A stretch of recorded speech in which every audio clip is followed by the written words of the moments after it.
So, when we first arrived in Kathmandu, I was surprised at how good the city looked. There were hardly any buildings that had any evidence of damage or anything, but when we explored the city further, and especially in the tight neighborhoods like around Durbar Square, I saw so many more buildings that were knocked over, and there was a lot more damage.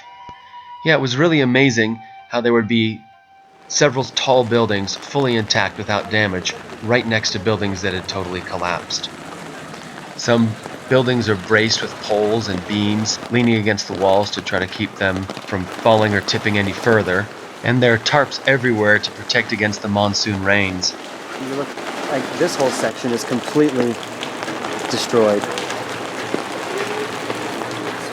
Durbar Square is the ancient heart of Kathmandu.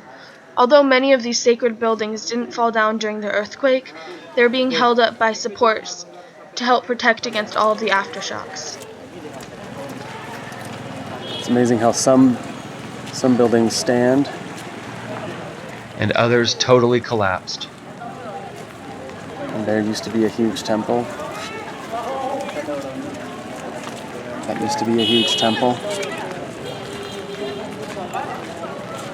The Kumari's house is still okay. They're being braced.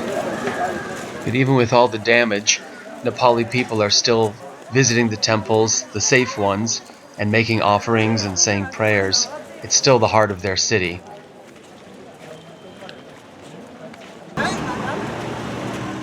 Even 2 months after the earthquake, there are still tent villages pitched in almost any open space you can find in Kathmandu. Many people are still living in tents, either because they lost their home or because they're too afraid to go back in.